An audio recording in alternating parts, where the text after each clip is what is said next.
Everyone, ഇന്ന് നമ്മൾ discuss ചെയ്യാൻ പോകുന്നത് ലോ ഓഫ് അട്രാക്ഷൻ്റെ വളരെ സിമ്പിളായ എന്നാൽ വളരെ പവർഫുള്ളായ ഒരു ടെക്നിക്കാണ് 17 സെക്കൻഡ് റൂൾ.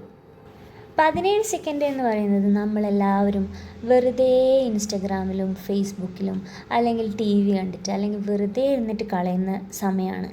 അല്ലെങ്കിൽ ചില ആൾക്കാർ അത് നല്ല രീതിയിൽ യൂസ് ചെയ്യുന്നുണ്ട്. But 17 second is not a big deal. ഈ റൂള് വർക്ക് ചെയ്യുന്നത് എങ്ങനെയാണെന്ന് നോക്കാം.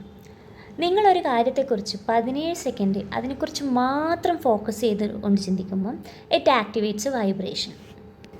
ആ സമയത്ത് നമുക്ക് ഒരു ഡിസ്ട്രാക്ഷനും ഉണ്ടാകാൻ പാടില്ല. നമ്മളെ മനസ്സിലൊരു ഡൗട്ടോ ഒരു ഫിയറോ അല്ലെങ്കിൽ നമുക്കിങ്ങനെ തോന്നും ഇതെപ്പോഴാണ് നടക്കാൻ പോകുന്നത്, അല്ലെങ്കിൽ ഇതെങ്ങനെ നടക്കാൻ പോവുക, അല്ലെങ്കിൽ ഇതെത്ര ടൈം എടുക്കും, ഇതിനെക്കുറിച്ച് ഒന്നിനെ പറ്റിയും ചിന്തിക്കേണ്ട കാര്യമില്ല. എല്ലാ യൂണിവേഴ്സിറ്റി തന്നെ വിട്ടുകൊടുക്കുക. Just focus on the 17 seconds on your goal. ഇങ്ങനെ നിങ്ങൾക്ക് ഒരേ കാര്യം തന്നെ 17 സെക്കൻഡ് നേരം ആലോചിച്ച് നിൽക്കാൻ പറ്റുവാണെങ്കിൽ നിങ്ങളുടെ എനർജിയും ഫ്രീക്വൻസിയും വളരെ ഹൈ ആയി മാറും. അപ്പോൾ നിങ്ങൾക്ക് അതേ എനർജിയിലുള്ള അല്ലെങ്കിൽ അതേ ഫ്രീക്വൻസിയുള്ള കാര്യങ്ങളെ വളരെ വേഗത്തിൽ തന്നെ അട്രാക്റ്റ് ചെയ്യാനും സാധിക്കും.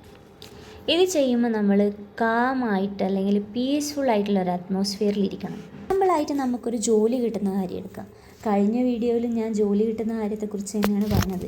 അത് കൂടുതൽ ആൾക്കാർക്ക് റിലേറ്റ് ചെയ്യാൻ പറ്റുമെന്ന് തോന്നുന്നുകൊണ്ടാണ് ആ ഒരു എക്സാമ്പിൾ എടുത്തത്. ഇവിടെ നമ്മൾ ഒരു ജോലി കിട്ടുന്ന കാര്യം എടുക്കാം. 17 സെക്കൻഡ് നിങ്ങൾ ജോലി കിട്ടിക്കഴിഞ്ഞാൽ ഉണ്ടാകുന്ന ഇമോഷൻസും ഹാപ്പിനെസ്സും എന്തൊക്കെയാണ് നിങ്ങൾക്ക് തോന്നുന്നത് ആ കാര്യങ്ങളൊക്കെ ചിന്തിക്കുക. അത് കിട്ടിയതിന് ശേഷം നിങ്ങളുടെ കയ്യിൽ ഓഫർ ലെറ്റർ കിട്ടുന്നത് അല്ലെങ്കിൽ നിങ്ങൾ ആ ഓഫർ ലെറ്റർ വാങ്ങിക്കുമ്പോൾ ഉണ്ടാകുന്ന പ്രൗഡ് മൊമെൻറ്റ്സ്, സന്തോഷം, പിന്നെ നിങ്ങളത് കൊടുക്കുന്ന സമയത്ത് അല്ലെങ്കിൽ നിങ്ങളെ ഫാമിലി മെമ്പേഴ്സ് അതിനെക്കുറിച്ച് അറിയുന്ന സമയത്ത് അവരുടെ മുഖത്തിലുണ്ടാകുന്ന സന്തോഷം അല്ലെങ്കിൽ ഹാപ്പിനെസ് അല്ലെങ്കിൽ പ്രൗഡ് മൊമെൻറ്റ്, ഇതൊക്കെ വിഷ്വലൈസ് ചെയ്യുക. ഈ ടെക്നിക്ക് നിങ്ങൾ ചെയ്ത് നോക്കിയിട്ട് എന്തെങ്കിലും ചേഞ്ചസ് അല്ലെങ്കിൽ എന്തെങ്കിലും പോസിറ്റീവ് ഇമ്പാക്റ്റ് ഉണ്ടായിട്ടുണ്ടെന്നുണ്ടെങ്കിൽ കമൻറ്റിൽ മെൻഷൻ ചെയ്യാം. Thank you so much.